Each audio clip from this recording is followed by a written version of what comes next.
Soledad.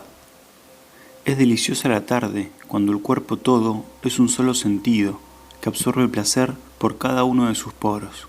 Voy y vengo en la naturaleza con una extraña libertad, parte de ella misma, mientras recorro la pedregosa orilla del lago, en mangas de camisa pese al fresco, las nubes y el viento reinando, y sin ver nada que me atraiga en especial, los elementos, todos, me resultan extraordinariamente simpáticos. Las ranas anuncian estentóreamente la llegada de la noche, y la voz del chotacabras vuela con el viento ondulante que atraviesa las aguas. El sentimiento de simpatía hacia las agitadas hojas de los alisos y álamos casi me corta la respiración, pero al igual que la laguna, mi serenidad se eriza pero no se trastorna. Estas pequeñas olas levantadas por el viento vespertino distan de la tormenta como la tersa superficie llena de reflejos. Aunque ya ha oscurecido, el viento sopla y ruge todavía en los bosques. Las olas siguen acosándose y algunas criaturas invitan al reposo con sus cantos. La quietud no es nunca, empero, completa. Los animales más salvajes no la conocen y es precisamente ahora cuando acechan a su presa. El zorro, la mofeta y el conejo vagan sin temor ahora por los campos. Son los guardianes de la naturaleza, eslabones que unen los días de la vida animada. De regreso a casa, descubro que he tenido visitantes y me han dejado allí su tarjeta, un ramo de flores, una guirnalda de siemprevivas o un nombre escrito a lápiz sobre la hoja amarilla de un nogal o una astilla. Los que no vienen a menudo a los bosques suelen entretener el camino tomando entre las manos algo que luego abandonarán deliberada o accidentalmente. Uno ha pelado una varita de sauce, la ha trenzado en forma de anillo y la ha dejado sobre mi mesa. Siempre podía adivinar si había tenido visitantes en mi ausencia, por las ramitas dobladas, por la hierba chafada, por las huellas de zapatos, etc., y hasta de qué sexo, edad o categoría eran por alguna señal que hubieran dejado, como una flor caída o un manojo de hierba, arrojado luego tan lejos como la vía, a media milla de distancia, o por el olor aún persistente de un cigarro o de una pipa. Más aún, con frecuencia era advertido el paso de un viajero por la carretera que discurría a más de 300 perchas de distancia por el solo olor de su pipa. Por lo general hay suficiente espacio a nuestro alrededor y nuestro horizonte no llega jamás a agobiarnos. El denso bosque no se halla justo a la puerta, tampoco el lago, y siempre existe algún claro, familiar y usado por nosotros, que hemos hecho propio y cercado de algún modo, que hemos reclamado a la naturaleza. ¿Por qué dispongo de este vasto espacio, de este recorrido, de algunas millas cuadradas de bosque despoblado a mi albedrío, abandonado de los hombres para mí? Mi vecino más próximo se encuentra a 1 milla, y desde mi colina no se divisa casa alguna en derredor, sino la cima de los cerros que se levantan en 1 kilómetro a la redonda. Mi horizonte está limitado por bosques de mi exclusivo uso. De un lado, la vía lejana, donde tropieza con la laguna, del otro, la cerca, que bordea el camino de la arboleda. Pero en su mayor parte, el lugar donde vivo es tan solitario como las mismas praderas. Es tan Asia o África como Nueva Inglaterra. Diríase que poseo mi propio sol, mi luna y mis estrellas, un pequeño mundo para mí solo. Jamás pasó viajero alguno de noche junto a la casa o llamó a mi puerta. Es como si yo fuera el último de los hombres, salvo en primavera, cuando, con grandes intervalos, alguien se acercaba desde el pueblo para pescar fanecas, aunque, francamente, cobraran más bien parte de su propia naturaleza, cebando sus anzuelos en plena oscuridad, pero volvían pronto, por lo común, con cestas livianas, dejando el mundo a la oscuridad y a mí. La noche cerrada no fue, pues, profanada por intruso alguno. Pienso que los hombres sienten aún algo de temor a las tinieblas, pese a que han sido colgadas ya todas las brujas y al advenimiento de los cirios y del cristianismo. Con todo, algunas veces experimenté que la sociedad más dulce y tierna, más inocente y alentadora, puede hallarse en cualquier objeto natural, incluso para el pobre misántropo y más melancólico de los hombres. No puede ser muy negra la melancolía del hombre que vive en medio de la naturaleza y en posesión aún de sus sentidos. Jamás hubo semejante tormenta, sino música de Eolo, para el oído inocente y sano. Nada puede imponer una tristeza vulgar al hombre sencillo y valeroso, y mientras disfrute de la amistad de las estaciones, confío en que no hay nada que pueda hacer de la vida una carga para mí. La suave lluvia que riega mis judías y me retiene hoy en casa no es aburrida ni melancólica, sino que hasta me hace bien. Aunque me impide escardarlas, su valor supera con mucho el del trabajo, y si persistiere tanto que pudriere la simiente en el terreno, acarreando la destrucción de las patatas de las tierras bajas, no dejaría de ser buena para la hierba, de los pastos elevados, y siendo buena para ellos, lo sería para mí. Algunas veces, cuando me comparo con otros hombres, se me antoja que acaso los dioses me hayan favorecido, preferentemente, a pesar de algunas lagunas de que soy consciente. Es como si dispusiera de una garantía y seguridad con respecto a ellos, que mis compañeros no poseen, y de ahí, de guía y protección especiales. No me alabo, sino que en todo caso soy halagado por los demás. Nunca me he sentido solo ni oprimido en modo alguno por un sentimiento de soledad, sino una sola vez, y ello fue a las pocas semanas de mi llegada a los bosques, cuando, por una hora, me asaltó la duda de si la vecindad próxima del hombre no sería esencial para disfrutar de una vida serena y saludable. El estar solo resultaba ingrato. Con todo, era consciente de la normalidad de mi ánimo y presentía ya mi recuperación.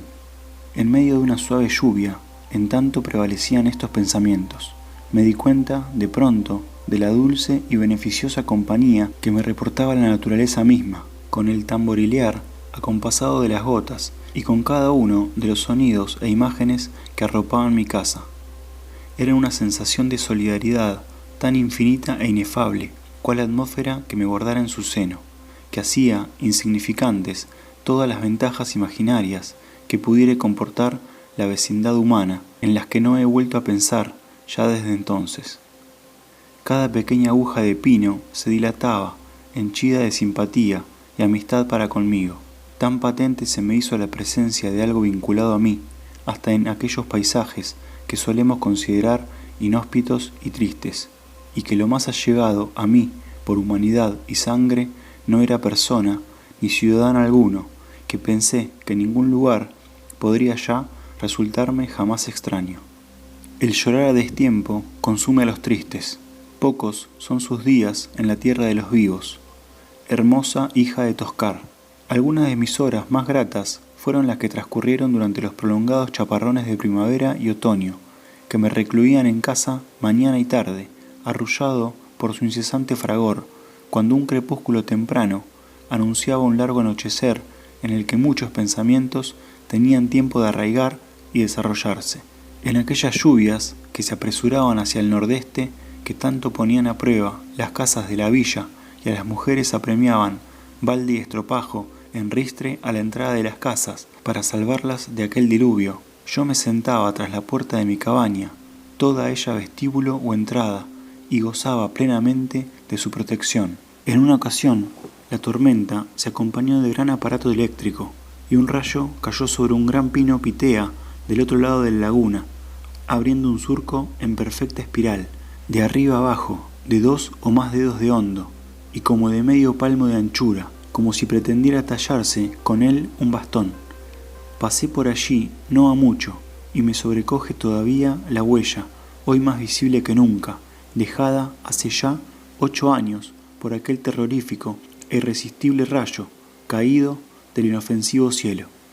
No es raro que se me diga, se me ocurre que debe sentirse usted solo allí, y ansioso quizá de hallarse cerca de la gente en días de nieve y lluvia, especialmente de noche, a lo que yo me siento tentado de replicar. Este mundo que habitamos no es sino un punto en el espacio. ¿A qué distancia creéis que viven los dos más alejados habitantes de aquella estrella que veis, la anchura de cuyo disco no puede ser apreciada siquiera por nuestros instrumentos? ¿Por qué habría de sentirme solo? ¿No está nuestro planeta en la Vía Láctea? No me parece, en verdad, que esta pregunta que me habéis hecho sea la más importante.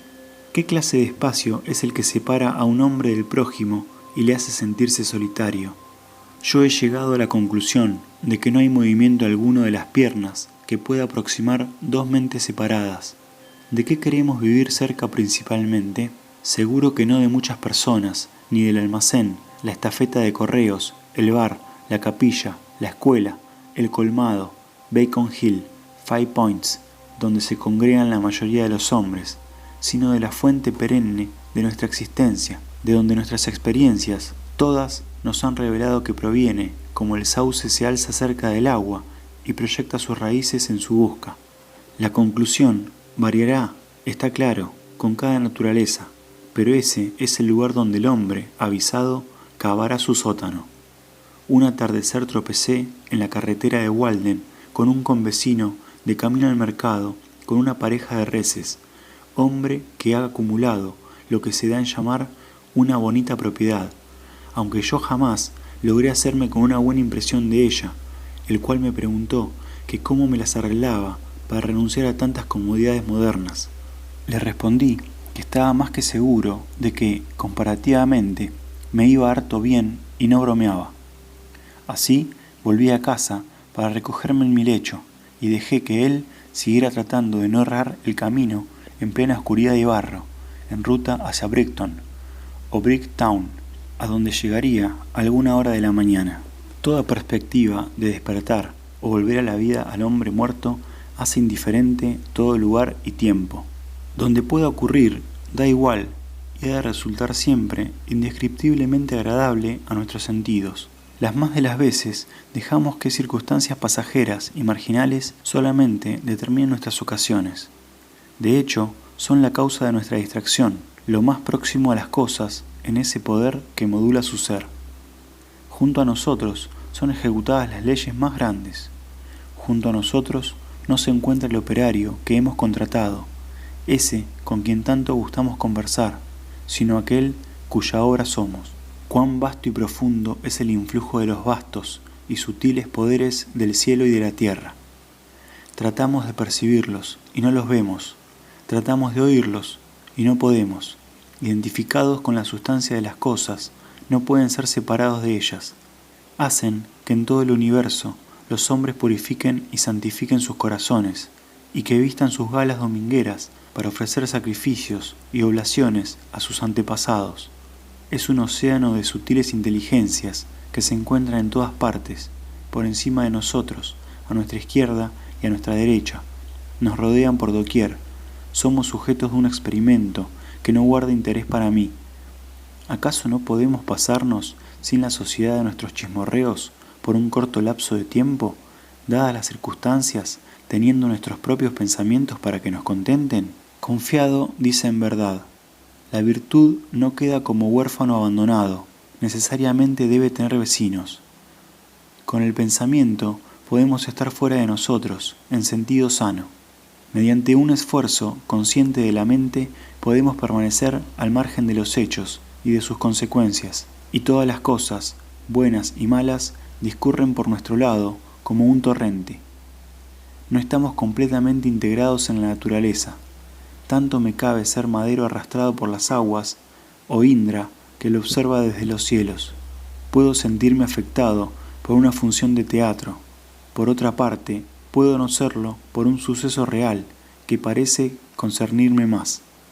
Solo me conozco como ente humano, escena, por así decir, de pensamientos y afectos, y reconozco en mí un cierto desdoblamiento, en virtud del cual puedo resultar tan remoto de mí mismo como de cualquier otra persona.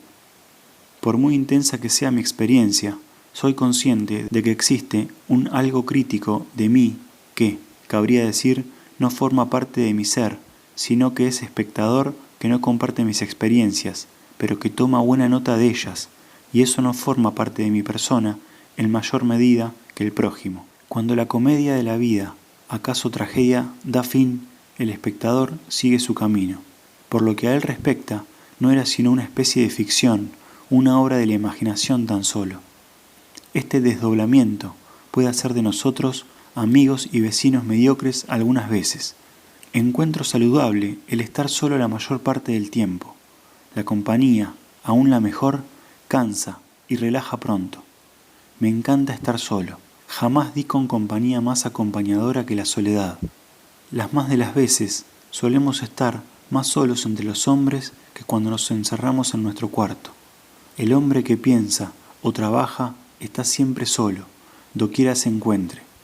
La soledad no se mide por la distancia que media entre una persona y otra. El estudiante, verdaderamente diligente, es tan solitario en una de las pobladas colmenas de Cambridge College como el derviche en medio del desierto. El labrador puede trabajar solo en los campos o en los bosques de sol a sol, roturando la tierra o afanándose en la tala, y no sentir soledad alguna porque se haya atareado, pero cuando de noche regresa al hogar, no puede sentarse en una habitación acompañado solamente de sus pensamientos, sino que debe tomar plaza donde pueda ver a los suyos y distraerse o, como piensa, recompensarse por la soledad del día. Y así se pregunta cómo puede el estudiante permanecer en la casa, solo durante toda la noche y la mayor parte del día sin aburrimiento ni nostalgia, y no repara en que ese estudiante, aunque en la casa, sigue trabajando en su campo y talando en su bosque, como el granjero en los suyos, y busca a su vez la misma diversión y compañía que éste, aunque puede que en una forma más condensada. Por lo común, la compañía es poco valiosa.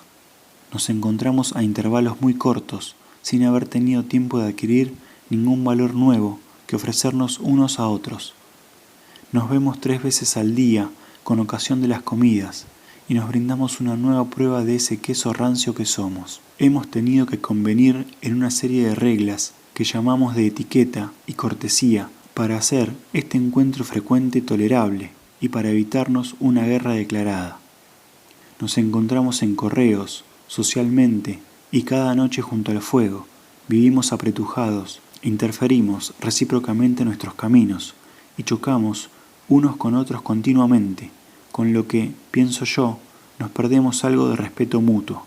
En verdad que menos asiduidad bastaría para todas las comunidades importantes y cordiales. Pensad en las muchachas de un taller, jamás solas, vetadas en sus ensueños. Sería mejor si no hubiera más que un habitante por cada milla cuadrada, como donde yo vivo. El valor de una persona no reside en su piel para que tengamos que manosearla. He oído de un hombre perdido en los bosques y muriéndose de hambre y fatiga al pie de un árbol, cuya sensación de soledad era aliviada por las grotescas visiones con que, dada la debilidad de su cuerpo, le rodeaba su enferma imaginación y que él creía reales. De igual modo, nosotros, por la salud y fortaleza de cuerpo y mente, podemos sentirnos constantemente animados por una compañía semejante, aunque más normal y natural, y llegar al convencimiento de que nunca estamos solos. Yo tengo mucha compañía en mi casa, especialmente por las mañanas, cuando nadie me visita. Séame permitido sugerir algunos ejemplos por ver si alguno logra dar una idea suficientemente aproximada de mi situación. No estoy más solo que el somormujo en la laguna, que ríe tan sonoramente, o que la laguna misma. ¿Qué compañía tienen, me pregunto, esas aguas solitarias? Y sin embargo, no son los espíritus del desaliento, sino los celestes los que tiñen de azul sus ondas. El sol brilla solitario, salvo en tiempo enturbiado, en que a veces parece revelársenos doble, aunque uno no sea sino figura imaginaria de reverberación. Dios está solo, pero no, y con mucho el diablo, que cuenta con numerosa compañía, con la que hace legión. Yo no estoy más solo que el sencillo verbasco o amargón de los prados, o que la hoja de mis plantas de judías, que una acedera, que un tábano, o que la más humilde de las abejas. No estoy más solo que el arroyo molinero, que una veleta, o que la estrella polar, que el viento solano, el chaparrón abrileño, el deshielo de enero, o la primera araña de una casa nueva. En los largos atardeceres del invierno, cuando la nieve cae aceleradamente y el viento ruge en el bosque, he recibido la visita de un viejo y original propietario que, se cuenta, ha excavado la laguna de Walden, ceñido sus orillas con piedras y plantado en su entorno los pinares, el cual me cuenta historias de tiempo viejo y eternidad nueva, y entre los dos nos las arreglamos para pasar una agradable velada de sociedad, encanto y placenteras observaciones sobre las cosas, aún sin manzanas ni sidra. Es el amigo más sabio y mejor dotado de humor al que mucho quiero, y el que guarda más secretos de los que jamás tuvieran Gofe y Walley, y aunque se le considera muerto, nadie puede indicar dónde se haya enterrado. En mi vecindad también vive una dama entrada en años, invisible para la mayoría de las personas, en cuyo oloroso jardín de hierbas gusto de pasearme, recogiendo muestras al tiempo que escucho sus fábulas, pues posee un genio de sin par fertilidad, y su memoria se remonta más allá de la mitología, con lo que a mí me cabe el conocimiento de los originales genuinos y de los hechos en que éstos se basaron.